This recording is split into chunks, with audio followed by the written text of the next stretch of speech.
Selamat datang kembali di Era Entertainment. Selamat datang kembali di The Golden Cross Playlist. Seperti biasa hari ini kita akan melanjutkan review saham part yang ke-266. Namun sebelumnya bagi teman-teman yang mungkin belum subscribe channel YouTube ini, sekali lagi jangan lupa tekan tombol subscribe, nyalakan lonceng notifikasinya agar teman-teman tidak pernah ketinggalan informasi-informasi terbaru dari channel ini. Di part yang ke-266 hari ini kita akan mereview kurang lebih ada 6 saham, ada AISA, MPPA, MLPL, Friend, BBRI dan Antam. Dan di sini mungkin kali ini kita tidak akan membahas tentang PBL karena ini adalah request dari teman-teman semuanya. Yang pertama kita punya AISA, di mana saham AISA naik tipis 0,8% di harga 250. Kalau kita perhatikan bahwa level PBL, level support paling kuat itu berhasil dijaga dengan baik di harga 232, di mana level itu juga menjadi level paling rendah dari AISA dalam 40 hari belakangan ini. Nah, kalau misalkan nih AISA ini bisa naik lagi minimal melewati trendline atasnya di 252, ini maka ada peluang dia bisa melanjutkan kenaikan dengan target ke 282. Ya, kalau bisa breakout trendline maka bisa naik ke 282. Tapi kalau ternyata tidak mampu, gagal, maka teman-teman mulai persiapkan untuk antri beli AISA di 232 sampai dengan 234. Itu bisa teman-teman pakai. Yang penting level support kuat di 232 itu tidak mampu tembus ya. Kalau ternyata jebol di bawah 232 ya tidak perlu kita beli. Tapi kalau ternyata masih kuat dan bertahan sama dengan di atas 232 ya kita masuk 232 sampai dengan 234, cut loss di 228, 226, target kenaikan ke 282. Tetapi kalau skenario pertama tadi yang terjadi, di mana ketika dia bisa breakout minimal melewati 252, maka silakan pertimbangkan untuk buy on breakout trendline itu, yaitu di 252 sampai dengan 254 dengan target yang sama menuju ke 282 dan batasi cut loss kurang lebih 3 titik di bawah level 252. Jadi bisa pakai di 244 atau 246, teman-teman bisa pertimbangkan untuk batasi stop loss. Selanjutnya kita punya MPPA, di mana saham ini ditutup naik 3,61% di harga 1145. Di mana kalau kita tahu bahwa MPPA ini begitu mengalami kenaikan yang sangat luar biasa dalam 40 hari belakangan ini, dia punya angka terendah itu adalah di 222. Namun, hanya dalam beberapa bulan saja, dia mampu naik sampai ke 1145. Luar biasa, naiknya 5 kali lipat ya. Itu luar biasa sekali pencapaian 5 kali lipat itu ya.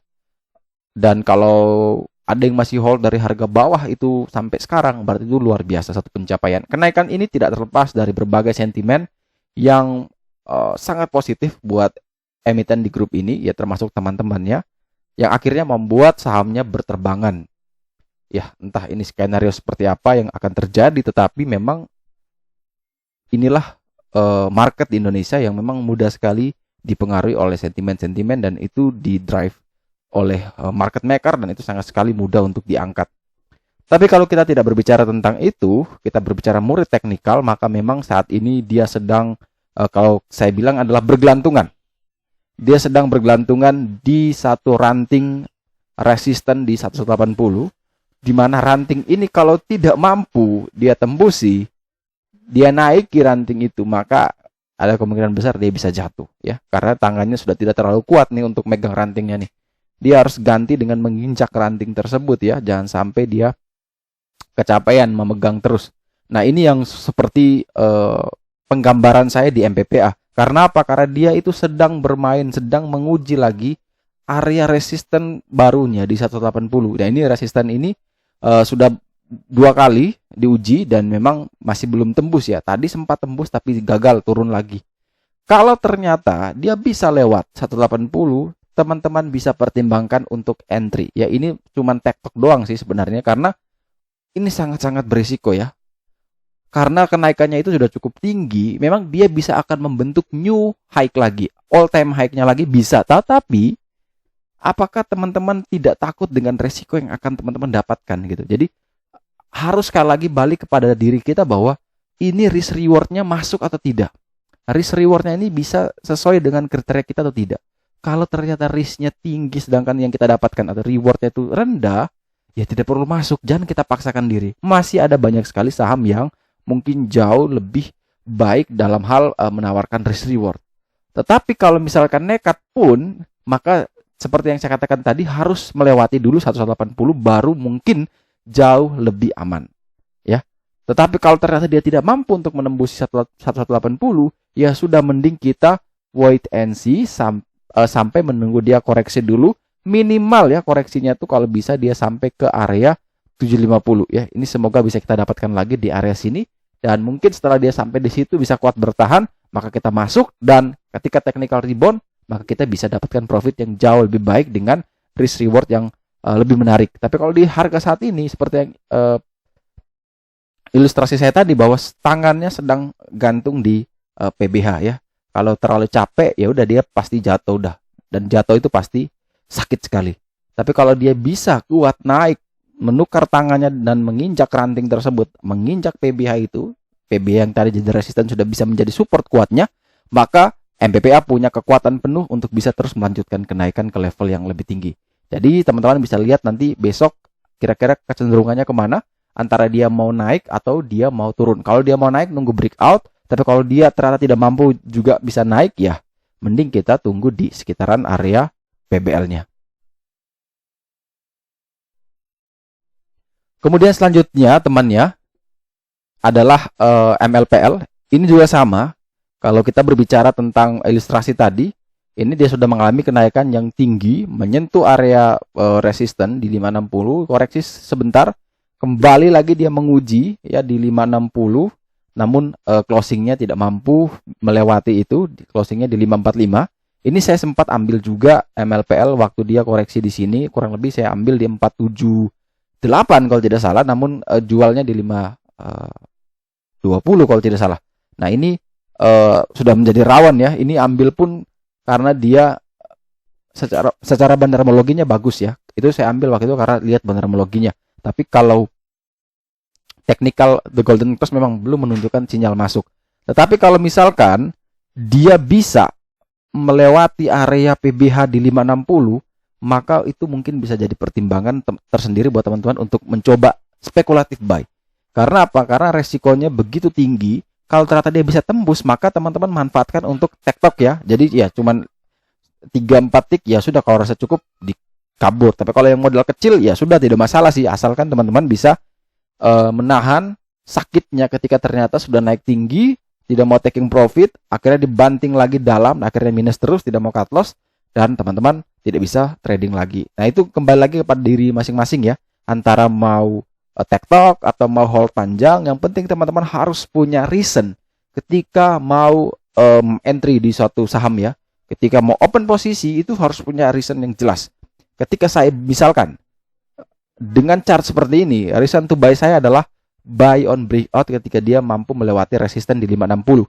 Kalau ternyata dia bisa breakout di 560, saya langsung otomatis buy. Cenderung saya langsung otomatis buy 560, 565 dengan langsung batasi cut loss. Kalau ternyata dia gagal lagi ya saya pasang di 540, 545. Target kenaikan ya kita pakai ke 600. Itu sebagai target kita selanjutnya. Tapi kalau ternyata dia tidak mampu tembus, ya sudah, mending kita cari aman. Kita tunggu lagi di area yang menjadi support-support pentingnya. Paling kuat di 210, tapi apakah dia mungkin ke sana? Kayaknya tidak. Tapi minimal dia bisa menguji beberapa area penting, yaitu di 438, mungkin di 372. Itu juga mungkin dia bisa sampai ke sana di middle trend line. Jadi misalkan dia tidak mampu bertahan, mungkin dia akan koreksi sebatas ini ya.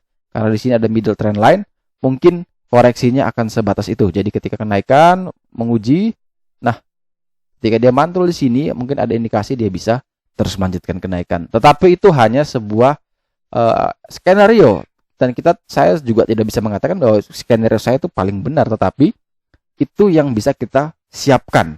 Kita cuma bisa menyiapkan plan-plannya, plan A, plan B, plan C. Semua itu bertujuan sama, yaitu kita meminimalisir resiko. Kalau kita sudah mampu ya meminimalisir resiko, itu cuan tuh pasti datang. Pasti datang. Karena apa? Oh, kita cut loss-nya tidak besar, tapi ketika satu jackpot, satu kena, beneran naik, maka bisa menutup semuanya. Nah, banyak sekali orang yang akhirnya mencoba untuk berpindah posisi, mungkin ke kripto, ke forex, karena merasa di sahamnya tidak bagus. Padahal sama aja sebenarnya. Semau pindah ke instrumen manapun, kalau psikologisnya itu tidak benar, maka hasilnya juga tidak benar. Jadi kuncinya adalah memang di mindset, kuncinya adalah benar di money managementnya. Kalau memang kita bisa disiplin dengan trading plan-nya, maka saya yakin bahwa kita akan selamat, mau di instrumen manapun. Nah, sekali lagi untuk MLPL, boleh beli kalau misalkan memang dia bisa breakout dan pastikan kuat di 560. Kalau tidak mampu, mending kita jauhi dulu. Kita tunggu saja di area-area pentingnya. 210, 235, 372, 438. Itu mungkin area-area yang bisa teman-teman pertimbangkan. Oke teman-teman, ada pengumuman sedikit. Ini akhirnya kita launching seperti yang sudah saya katakan di beberapa video sebelumnya. Akhirnya Joran Investama kembali mengadakan live webinar 2-in-1 Bandarmologi 101 plus teman-teman bisa belajar valuasi saham. Nah, di sini di Bandarmologi nanti teman-teman akan belajar mengenai apa itu bandarmologi, bagaimana pergerakan bandar, kemudian teknik untuk membaca pergerakan bandar, kemudian belajar valuasi saham nanti bersama Timothy. Kita akan belajar mengenai bagaimana sih kita bisa memvaluasi sebuah saham. Nanti akan dikasih cheat sheet-nya. Teman-teman akan dapat Excel-nya. Nanti Excel itu bisa teman-teman input saja. Akhirnya teman-teman bisa tahu, oh ternyata perusahaan ini dihargai murah. Oh perusahaan ini mahal valuasinya. Oh perusahaan ini sudah memang harganya segitu valuasinya. Nah, ketika teman-teman tahu valuasi tersebut, maka otomatis apa yang terjadi? Teman-teman ketika melihat saham itu malah turun terus, teman-teman bersemangat untuk terus menambah karena teman-teman tahu bahwa harganya ini bukan seperti ini. Ini istilahnya ini harga Ferrari kok jadinya seperti Brio. Nah itu. Jadi teman-teman bisa menemukan valuasi saham itu yang bisa menjadi panduan buat teman-teman akhirnya bisa memutuskan oke, hold erat.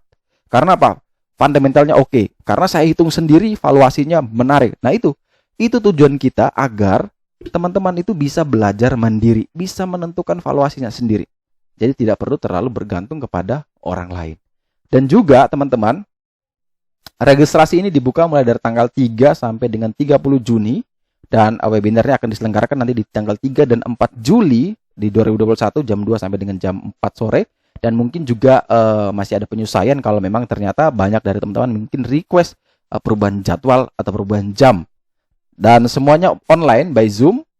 Dan kalau mau mendaftar, teman-teman silakan bisa klik registrasi di bit.ly/joranbandar atau nanti linknya akan saya taruh di deskripsi. Silakan teman-teman bisa klik di sana untuk melakukan pendaftaran. Dan ini menjadi satu yang spesial sekali teman-teman. Harga webinar ini adalah Rp123.000. Kenapa saya kali ini memberikan harga? Karena di 2 webinar sebelumnya, ketika webinar itu dikasih seikhlasnya, apa yang terjadi? Dari 300 orang yang hadir cuma 100. Sisanya minta video. Ada rekamannya enggak? Ada rekamannya enggak? Artinya sebenarnya kita ini pengen mau belajar bareng gitu. Di sini kita mau belajar bareng, bukan bilang saya paling hebat. Bukan, tapi kita mau belajar bareng, kita bertukar informasi. Apa yang kami punya kami tukar. Dan mungkin kalau salah satu dari teman-teman merasa ada yang bisa diinformasikan ke kita, kita sangat welcome bahwa kita itu sebagai bahan belajar. Nah, diskusi itulah yang saya inginkan. Tetapi kalau semuanya tidak hadir berharap dengan rekaman, apa artinya sebuah webinar? Bagi saya itu bukan tujuannya. Nah, oleh sebab itu, maka saya membuat harga yang mana ini bisa mengikat teman-teman untuk saya sudah bayar nih. Saya harus ikut webinarnya. Tapi kalau seikhlasnya bayar 10.000 ya udah. Cuma 10.000, nggak usah lah. Nah, oleh sebab itu saya menetapkan harga 123.000 dan menurut saya itu bukan nominal yang besar. Apalagi dengan 123.000 teman-teman bisa dapatkan bandarmologi materinya, belajar tentang valuasi saham, dan yang paling penting ini ada spesial bonus teman-teman. Ini luar biasa, The Golden Cross sponsor kita kolaborasi. Teman-teman yang ikut webinar ini semuanya itu berhak dikasih gratis 1 bulan penuh untuk bisa mengecek apa tuh PBL, bisa cek chart sendiri seperti yang video ini. Teman-teman dapatkan fasilitas itu semua gratis selama 1 bulan. Jadi setelah webinar selesai, langsung teman-teman dikasih 1 bulan penuh gratis. Kalau dulu di dua webinar sebelumnya itu kan kita undi 1 orang saja. Ini semua loh. Bayangkan harga The Golden Cross Premium 1 bulan itu 150.000. Dikasih gratis. Sedangkan teman-teman mengikuti webinar ini cuman berapa? 123.000. Artinya teman-teman sudah untung dapat 1 bulan The Golden Cross, untung dapat Bandarmologi 101, untung teman-teman dapat belajar valuasi saham, dapat lagi akses ke grup official Joran Investama sebagai alumni, dapat juga teman-teman nanti bisa private konsultasi. Nah, ini fasilitas-fasilitas yang teman-teman akan dapatkan ketika mengikuti webinar ini. Dan jangan sampai kehabisan, karena mungkin saja The Golden Cross membatasi berapa jumlah orang yang akan dikasih gratis. Jadi, semakin cepat daftar, maka semakin cepat teman-teman mengamankan spesial bonus ini. Ingat, teman-teman yang mengikuti live webinar ini, next setelah webinar ini akan ada webinar khusus yang saya sendiri bawakan mengenai bagaimana tips dan cara hunting dan cara bisa cuan menggunakan aplikasi dari The Golden Cross ini. Dan yang boleh ikut hanyalah mereka yang terdaftar di premium saja, ya. Jadi teman-teman yang ada di sini yang mengikuti webinar ini otomatis itu pasti juga bisa mengikuti kelasnya. Sehingga silakan langsung klik registrasi bit.ly/joranbandar itu, atau cek deskripsi di video ini, silakan klik saja. Langsung teman-teman bisa mengisi formulir. Saya tunggu di webinar nantinya. Selanjutnya kita punya saham Friend, di mana saham ini ditutup naik 2,29% di harga 89, di mana emiten ini mengalami kenaikan yang cukup tinggi tadi pagi, mungkin sempat ke 92, namun setelah itu dibanting. Kenapa emiten ini naik? Ya, karena kita tahu bahwa ada beberapa foto yang beredar, ada Pak Lukas Tiatmaja, ada LKH yang foto bareng board dari Smart Friend, ya. Entah itu foto karena ada apa ya, misalnya kayak ada mungkin ada acara apa gitu kan, kita tidak tahu ya, tapi foto itu akhirnya membuat spekulasi berkembang, ya, yang membuat harga sahamnya juga ikut berterbangan. Nah, kadang momentum seperti itu dimanfaatkan oleh beberapa pihak agar bisa taking profit. Mengingat juga karena memang saham ini sudah naik yang cukup tinggi, 2 kali dia membentuk doji, dan apakah di besok, ya, di hari esok ini dia bisa terus melanjutkan kenaikan atau tidak? Kalau kita lihat secara The Golden Cross memang sudah sangat berisiko tinggi, dengan sudah berada di atas PBH, dan level PBH atau level support terkuat saat ini itu di 86, artinya kurang lebih 3 poin. Secara teknikal memang ini masih aman, ya. Secara teknikal dari The Golden Cross ini masih aman selama dia bisa kuat dan bertahan di atas 86. Kalau misalkan ada yang mau nekat membeli, pastikan dulu kuat dan bertahan di atas 186 atau sama dengan 186. Barulah boleh masuk 86, 87, cut loss kurang lebih 83, 84, target kenaikan adalah ke 99.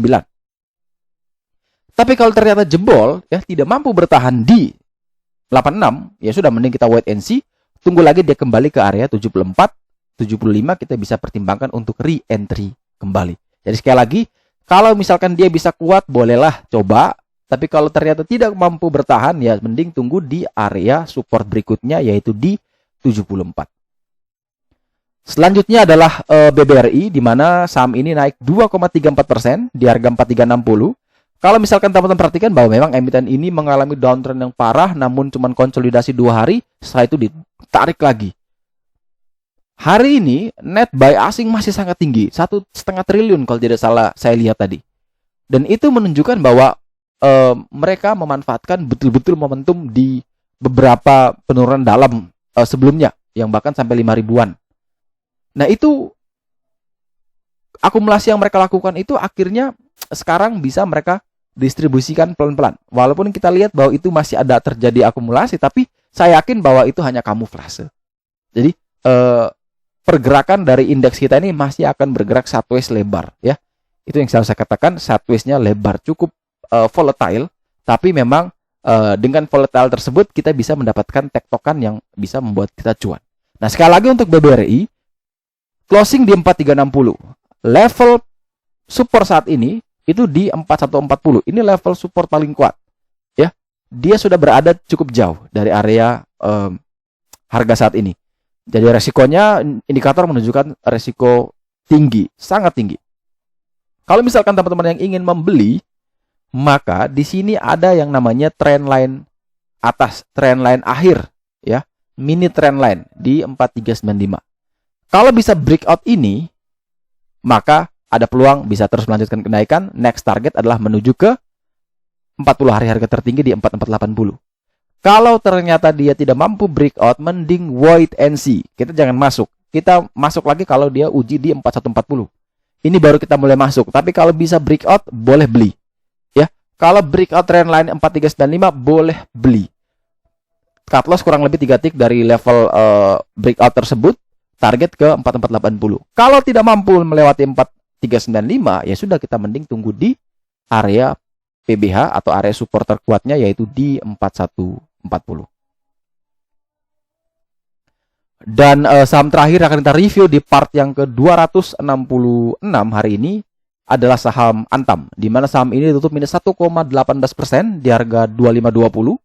Di mana saham ini setelah mengalami bantingan yang sangat kasar, ini menurut saya kasar sekali nih. Langsung menukik tajam. Ini dia naiknya tuh halus, ya kan, pelan, ya kan, naiknya pelan. Ya kan? Setelah naiknya begitu pelan, langsung dos dibanting. Begitu sakit rasanya. Sampai ke area low-nya di 2130, ya. Akhirnya setelah itu dia mulai rebound lagi sampai ke area sekarang, ya, di 2520. Pertanyaannya adalah, kalau misalkan teman-teman tuh ingat dari dulu, level support yang selalu saya andalkan itu adalah di 2520 dan di 2670. Itu level penting. Bagi saya itu penting sekali. Nah, saat ini level itu sedang berada. Tapi kalau ternyata kita pakai the golden cross, memang ini sudah di-adjust karena dia pakai 40 hari belakangan. Jadi lebih update. Kalau saya punya mungkin lebih usang karena sudah lama. Di sini level support itu di 2250. Level resisten di 2700. Artinya jarak dari level resisten dengan level harga saat ini itu lebih dekat ketimbang dari 2520 menuju ke PBL. Sehingga kalau misalkan teman-teman yang mau entry, kalau saya sarankan, maka pastikan dia bisa kuat dan bertahan di atas 2520. Boleh masuk, ya. Boleh masuk kalau bisa kuat dan bertahan di atas 2520. Kalau tidak mampu bertahan di atas 2520, karena di sini ada gold line, maka mending tunggu di 2250. Mending tunggu di area PBL. Tapi kalau bisa dan kuat bertahan di 2520, teman-teman masuk, ternyata setelah masuk jebol, ya sudah, pasang di 2480, 2490 sebagai cut loss. Target kenaikan menuju PBH sekaligus 40 hari harga tertinggi, yaitu di 2700. Ingat sekali lagi, kalau ternyata tidak mampu dia bertahan di 2520, malah jebol, ya sudah, mending kita wait and see sambil kita antri lagi, sambil kita menunggu di area PBL, yaitu di 2250. Oke, sekian dulu review saham part yang ke-266 hari ini. Terima kasih banyak teman-teman yang telah setia menonton. Sekali lagi jangan lupa like, subscribe, dan share agar semua informasi yang dalam video ini dapat berguna, bermanfaat, dan tentunya bisa menjadi panduan trading di keesokan harinya. Sekali lagi terima kasih banyak. Sampai jumpa dan semoga membantu.